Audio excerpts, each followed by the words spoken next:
Hi everyone, and welcome back to Queen G's Recipes. And today we will be making hot cross buns inspired cinnamon rolls. So what we're going to do is we are going to make some delicious cinnamon rolls with the spices and the dried fruits that we would commonly use in a hot cross bun.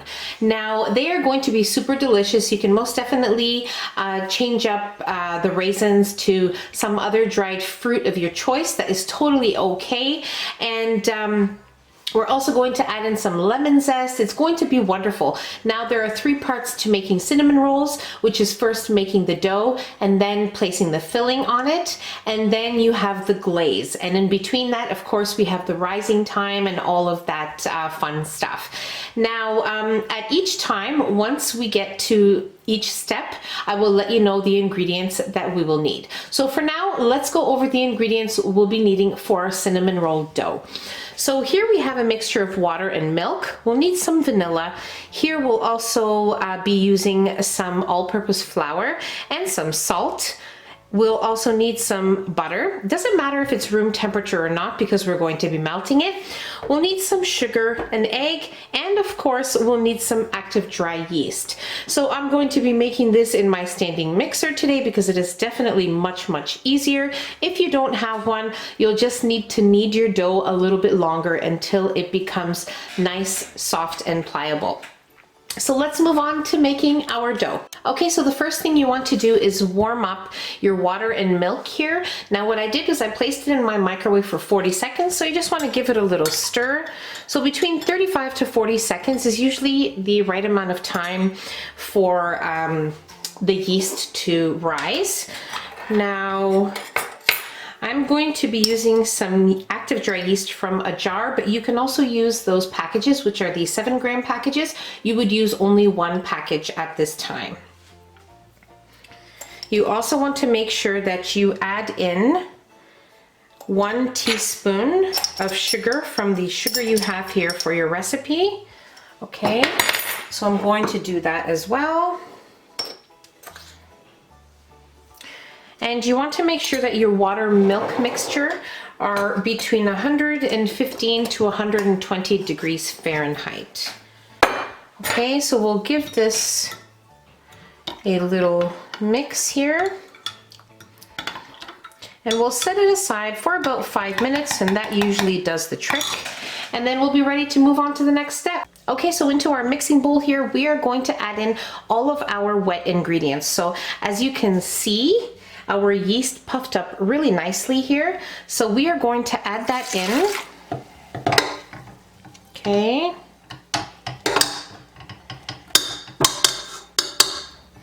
Make sure you get all of that yeast out of there.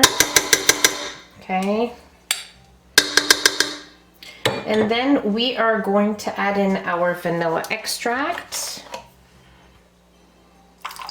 If you don't have any, that's okay. You don't have to add it in. And we will add in our egg.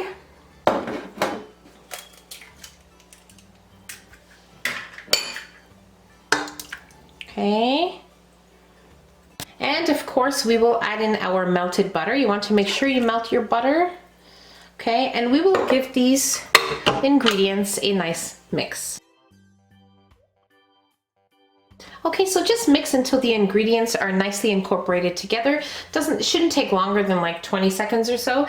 And now we are ready to slowly add in our dry ingredients. Now, before that, I just want to mention when you're adding in your melted butter, just allow your melted butter to sit for a couple of minutes before adding it into the egg and all that.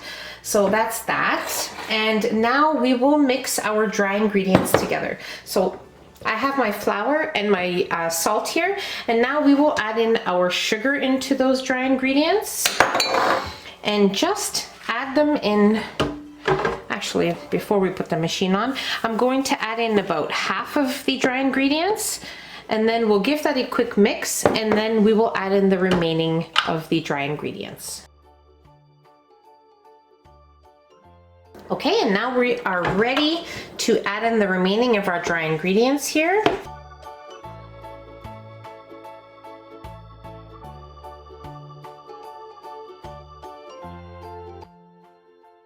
And now we are going to mix these ingredients together until they all come together. Once they have all come together, you want to knead your dough here for about 5 minutes. You'll notice it starts to come off of the sides of the bowl, and it'll be nice and soft. It may be a little bit tacky, but it should be perfect to handle with your hands. So let's get to mixing and kneading our dough.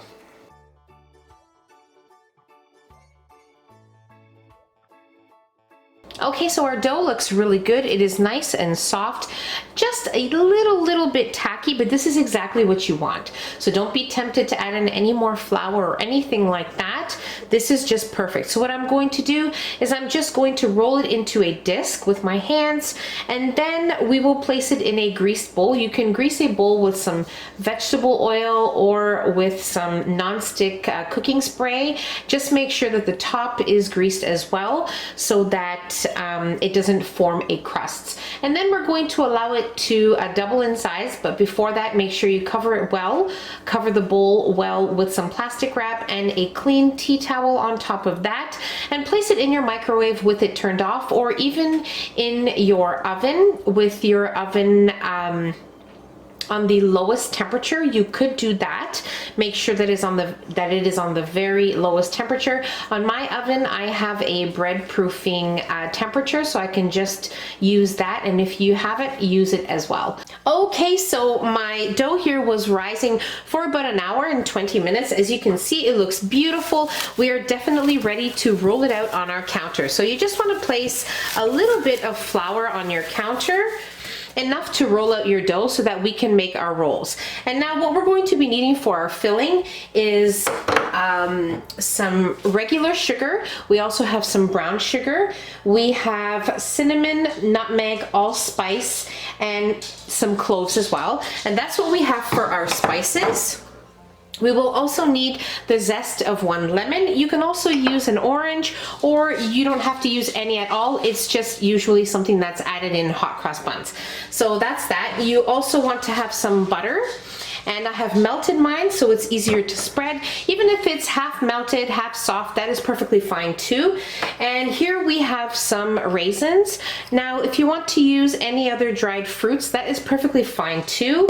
And you can add that in as well. Now, the full recipe, as always, is in the description box. And now let's move on to rolling out our rolls, and then we will place our melted butter, our sugar and spices. We'll give it a good little mix here with a spoon. We'll add in our zest of our lemon and our raisins, and we will be ready to roll them and place them on a 9 by 13 inch baking pan.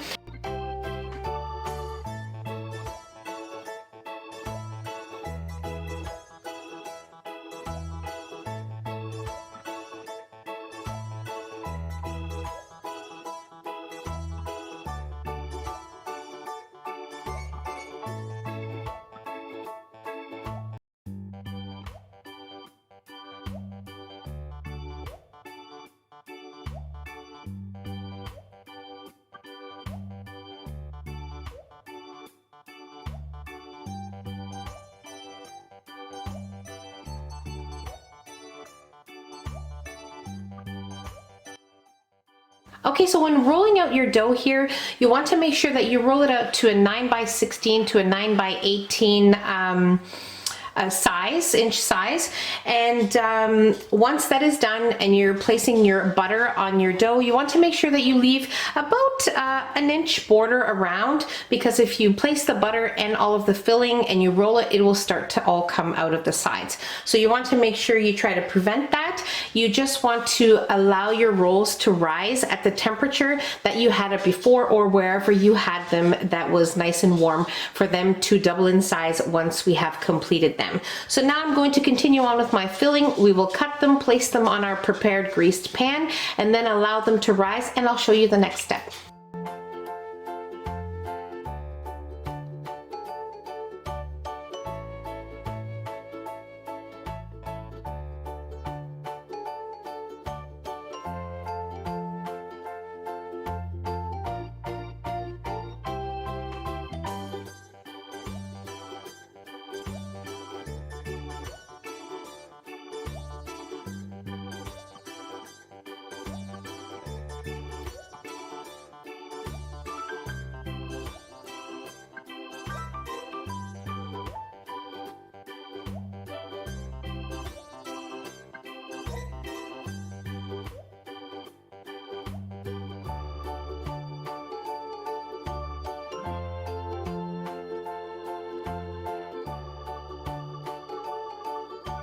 Okay, so our rolls are ready in our pan, ready to rise again. So we're going to set them aside, keep them in a warm place for another 30 to 45 minutes, and then I'll let you know what they look like after that time.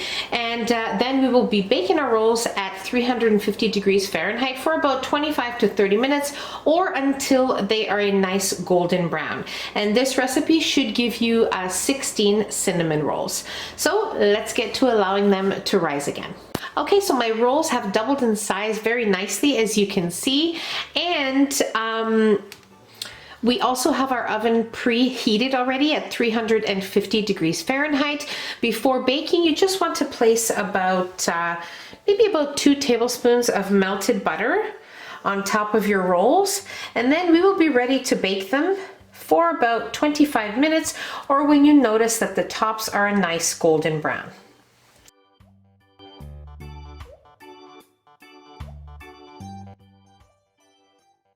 Okay, so while our rolls are baking in the oven, we are ready to make our glaze. Now, we are going to make like a cream cheese glaze. Typically, that's what you would use on any cinnamon roll, so I'm just going to stick with that, and we are going to use that on our hot cross buns cinnamon rolls. So now what we have here is some softened butter at room temperature and some softened cream cheese. It is very important that they are very soft at room temperature, and so we can mix them together and make that nice glaze. And you can also use a handheld machine for this, but I'm just going to be using a regular whisk, and that's going to work fine. We'll also need some icing sugar, a little bit of vanilla extract, and we will need a few tablespoons of milk. You can also use some half and half cream, whichever you have on hand. So now I'm just going to whisk these two ingredients together, and then we will add the remaining of our ingredients until we have the consistency that we need.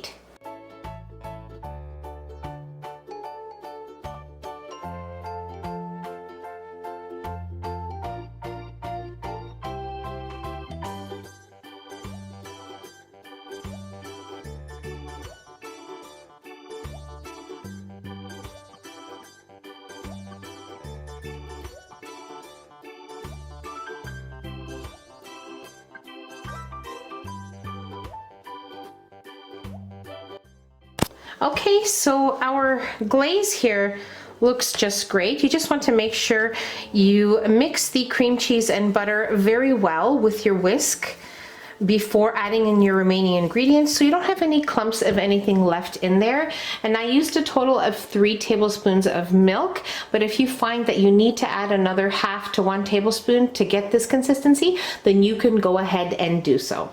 Okay, so my rolls baked at 350 degrees Fahrenheit for exactly 30 minutes. They are perfect. They are a nice golden brown. I just want to show you here all around. They are just wonderful. They smell wonderful. We're going to let them sit for about 5 minutes, and then we'll place our cream cheese glaze on top.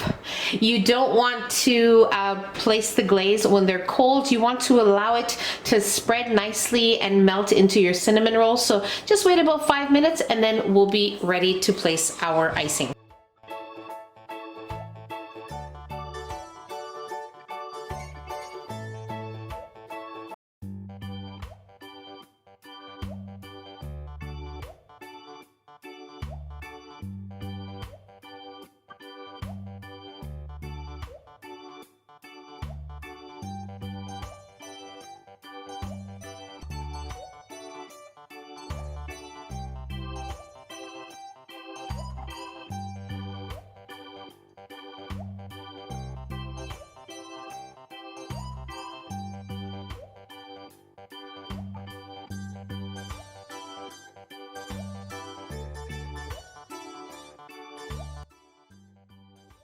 All I can say is they're simply wonderful. They are soft and fluffy. They have all the flavors you would taste in a hot cross bun. They are so good. I really hope you guys give these a try this Easter, and I really hope you guys enjoy them. So that's about it. If you enjoyed this video, don't forget to give us a nice big thumbs up. Don't forget to subscribe if you haven't already, and hit the notification bell so you will be notified every time I upload a new and delicious recipe. Share the recipe with your family and friends, and I'll see you on my next video. Take care. Bye, everyone.